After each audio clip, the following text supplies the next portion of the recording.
That's what qualitative inquiry is about, isn't it? I don't care who you are, you have to live in the world and you have to figure out the world. I can't separate me as a person from my scholarship.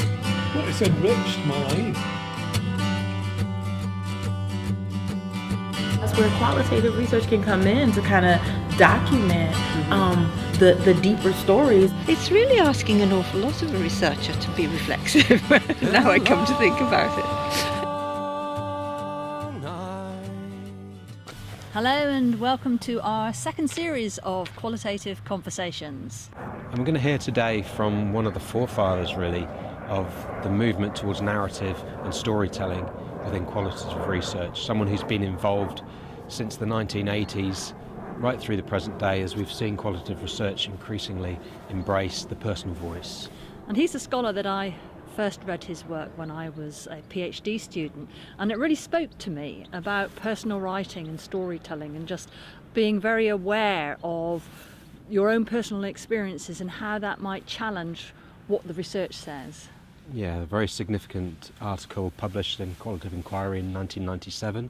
It's about time, narrative and the divided self, which I remember Art talking about the death of his father and how, despite having studied bereavement and loss and grief as a psychology researcher for many, many years, he felt that understanding, that insight didn't help him when it came to dealing with his own bereavement, his own loss.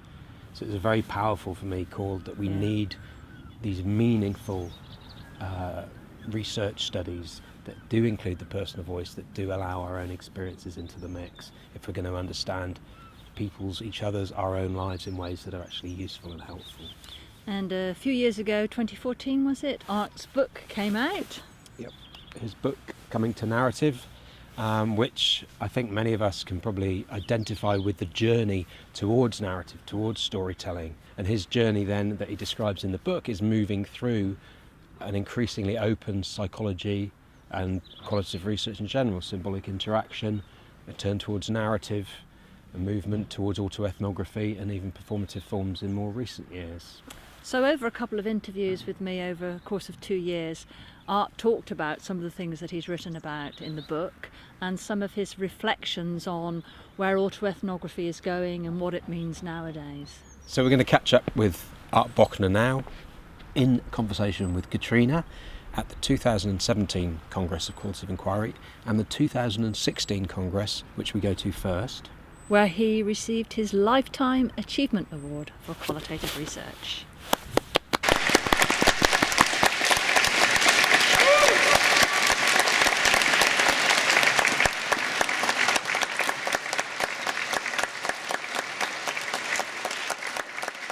My doctoral advisor, Ray Tucker, warned me never to think of being a professor as a job.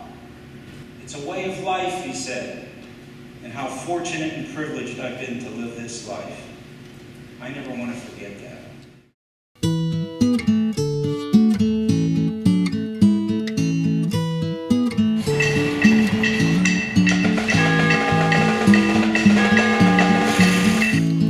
That's wet. Oh, okay, all right. Okay. Are you all right? So I was teaching these courses on relationships and family communication, and I was working on a book on family communication. And at the same time, I had been hired to do this other stuff. And I felt, in the book I talk about in fact, I published one of the chapters earlier in Qualitative Inquiry,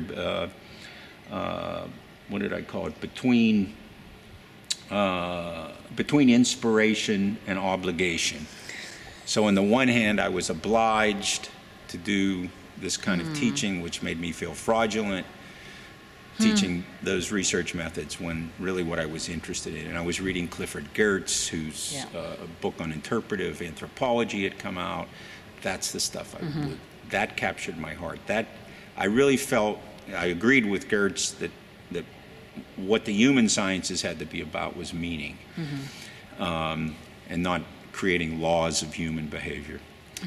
So, and then at the same time, I had met Ken Gergen in Philadelphia. I was in Philadelphia. I'd gone to a couple of lectures of his that he had done, one at Temple University. And I was taken also by social construction. I was always very interested in language. And so to make a long story short, or at least shorter, that was a period of great transition for me. And at the time, so now we're up to about the mid-1980s, postmodernism, all the postmodernist writers were coming in, questioning grand narratives. I was reading work in the narrative turn, Alistair MacIntyre. I was always very interested in philosophy as well, and epistemology. And so this is what I was teaching in my content courses. I still had to do the other methodology, but I was gradually throwing in a little more about field work, about writing stories, and so forth. And in 1984, I accepted a position at the University of South Florida. Why did I accept that position? Because it gave me hope that I could get out of having this kind of schizophrenic identity. I met actually with the provost of the university, and he said, I want you to lead the development of a PhD program in communication, and you can do it your way, which I think was probably the first program in a social science department in which there would be no requirement for quantitative research courses. Right. Not a single requirement, that it would be all qualitative/critical. That's extremely radical, isn't it? It was radical. It was radical, and we didn't know. And so that's the proposal started in the middle of the 1980s. By the time we had a master's degree program, but then in 1990. In January of 1990, I went to this lecture by one Carolyn Ellis, who I had been on the same campus with her for 6 years, and we had never met. That's funny. It shows how universities are. Yes. And she was giving a talk on this book she was working on, which became Final Negotiation, and she was dancing through her lecture. And she was very cute, and I was no longer married. And I whispered to one of the students who I had brought to the lecture, she's giving my talk. It's almost like I dare her. But then I wanted her, I guess I wanted her to notice me. So as soon as her lecture was done, I raised my hand and she called on me, and I said, I thought the stories you told were just absolutely phenomenal, incredible. I was right there with you. I was in your story. I said, but I don't understand why the first 15 minutes of your talk you were defending this. Yes. Yes. And just tell your stories. That's enough for me. And she was like, she took 2 steps backward, and she said, well, there was this guy, Norman Denzin, who had read my book proposal, and he said something like that I was kind of schizophrenic in terms of the audience I was trying to reach and so forth. But nobody's really ever come at me like that, and I have to think about that. And well, long story short, we ended up walking out of the lecture together, and that was the start of our friendship and relationship. You want to talk about the meaningfulness of conversation. We just started talking to each other about what we thought was possible. And I mean, just as you're saying that, I'm thinking of, David and I and the way we work. Yeah. And here this week, Marcelo and Claudio, and I see so many partnerships. And do you think do you think it's possible to really expand without having that really close, intimate discussions that you have with somebody that's on the same wavelengths as you? Oh, that's so important. It's all about relationship. And to have someone, even from, Carolyn was a sociologist, I was a communication professor. Even so, we were just so excited about the possibilities. And she had all these stories she was writing, and we just started talking about what was possible. And At the same time, there was the Society for the Study of Symbolic Interaction. I don't know how familiar Yes, you know. no, I am, yes. And 1990, I went Yes. to the first meeting. I saw Norm Denzin up on the stage shouting at Carl Couch, you know, fighting with him over research. And Norm had started this program that he did annually, which he called cultural studies. I'm not sure why he used that term, but that was the title of it. But the first one I went to was Laurel Richardson and Carolyn and Norman. They would come each year and they would tell stories. It was a storytelling session in many ways. Yeah. And then I joined in the group, and he invited me the next year, and then we did this thing on evaluating narratives, and it was just such a pleasure. Yes. And they would draw huge audiences. Yeah. The conversations with those people, the conversations with Carolyn, and of course then we developed our romantic relationship and bought a house together, and we just knew there was just something. I was already 45 years old. Carolyn was approaching 40, and that's when we got together and said, I think there are a lot of people out there like us. There are a lot of people. We had no idea how many people. What did you think that autoethnography was bringing to your scholarship? What was it getting at that other things weren't getting at? And there had been a lot of writing in the 1980s and 90s about reflexivity. And it was getting at the whole notion that the researcher is part of the researched. And you cannot separate those two. It was observing the observer and trying to do that, and that we're all actually inside what we're studying, which makes it, poses a lot of issues and problems. But we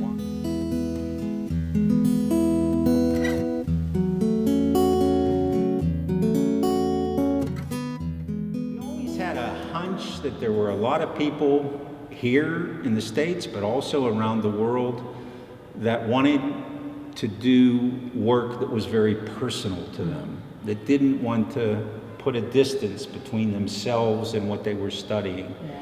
And like I said earlier in our conversation, I started at every lecture that I went, I would ask the same question: well, how did you come to this topic?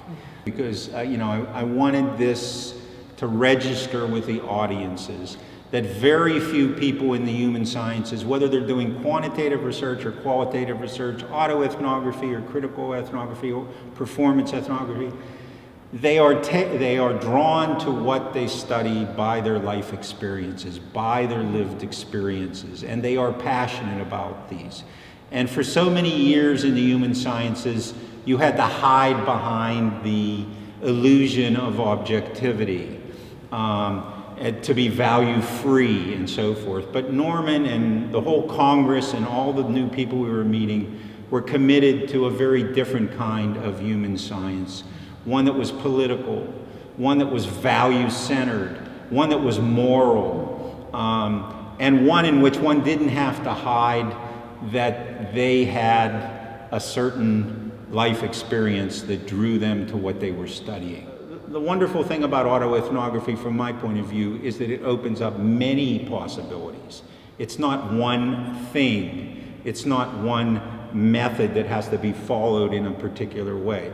But rather, as we can see today, here in 2017 at this Congress, that there is analytical autoethnography. There is what we do mostly, evocative autoethnography. There is critical autoethnography, and there are many different forms, performative autoethnography. And each community of autoethnographers works a little differently. This is not oppositional. We are not opposed to or stand in counter-distinction to each other or even to the world of more traditional social science. So when you're teaching, what are students struggling with? What do they ask you to help them with? That's a very, very good question. What are they struggling with? The struggle with regiments of writing, with conventions, with traditional ways of doing research that have been long legitimated. So there's the people who don't do autoethnography or personal narrative or other kinds of narrative. The people who control, you know, we used to talk about major professors as having like fate control, you know. Yes. There were various kinds of control, and that's a pretty darn important one. So they struggle with that, and you do have to recognize your audience. You know, you have to, feed them a few carrots, or else they'll give you the stick. So you're looking at ways to help them continue doing this. Absolutely, yes. While recognizing those and what they almost always say at the end of the semester is the passion. They recognize the passion. Yeah. You have passion. I've seen you perform numerous times. Many of the people that you're interviewing, these are, and they like to have people bring to them pieces by some of the youngest scholars. You know, these are people who just got their degree last year or 3 years ago. Look at this list of people who are publishing here, and 3 years ago they were coming here as second-year doctoral students. And they have networks of people. They're much better at networking than I ever was. And that's very exciting to them. And that's why when I was a young professor, I was in a fairly small but very good department in Philadelphia at Temple University. And we all read each other's work. Yes, you know, absolutely. We had conversations all the time. We were excited. Yes, there was conversation. Not like I meet you in the hall and say, "Well, I just sent you an email. Go read it." You know. So, you know, and my partner Carolyn sometimes says, "Well, maybe you romanticize the good old days," and maybe I do a little bit, but I guarantee you, it was not what it is today, where you're online having to justify everything you do. Where you're being audited for every action, where you can't even hold a doctoral exam without filling out some form. As a matter of fact, and this might be shocking to the viewers, when I was reviewed for tenure at Temple, which I say it was a very good university, I didn't even know I was being reviewed. I didn't prepare some big dossier with everything that I ever wrote and every time I went to the bathroom during the day or anything like that. Like now, when you're on one of these committees that review people, they wheelbarrow and document every moment of their life, and it's I find that really terrible. A couple of final questions. What are the things that drive your scholarship now? What is fueling your passion? Yeah. Well, there are several things. One, I have this piece coming out probably at the next issue or several issues down on where I'm trying to reframe the idea of rigor. So other people have looked at that, and trying to do it in the context of the history of science. There are some things I'm really worried about with the millennial world. From my experience teaching, and I've held some interviews with students and had them write some autobiographies, younger students, and the whole idea in the university, and I'm very supportive of work on power. Lord knows it's important right now in the political climate around the world, the global world. And politics, but I think there's an imbalance and almost an obsession with power and politics, and that the narrative of a loving world and what that world might be is somehow being set aside. I fear that power breeds power. So I want to do something in that realm, and I've collected a lot of stories from younger people in this sort of millennial age bracket, whatever that is, and that's something I'm very passionate about. A third thing is more of a historical thing, which is why I appreciate this interview. Maybe this is a good note to end on. That so when you get to I'm 71 years old. When you get to 71, you have a natural tendency to look back on your life, which I've been doing through this video and through other presentations, but also to add something, hopefully, to what the future might be, and to hopefully open up a prospect for a better future, for a non-neoliberal university, for activism, because I think one of the things that led to the neoliberal university was that we fell asleep at the wheel. We did. We weren't paying attention. And as the bureaucrats and the politicians and the administrators took over, we weren't speaking up. We weren't attending the meetings. In some cases, probably we weren't invited to the meetings, but we did fall asleep. We thought maybe our own work, maybe our own time, we don't want to give it to that. So I think we have to have a vision of what the academic world, what the real world, whatever that means. I think the academic world is one real world. But the way we can do activism on campus for the lives of our students and ourselves to make a better world. Where I might go with that, I'm not sure at this point, but it's something that I'm thinking about. That's wonderful. Great, thank you. Bochner, thank you very much. You are most welcome. I look forward to seeing the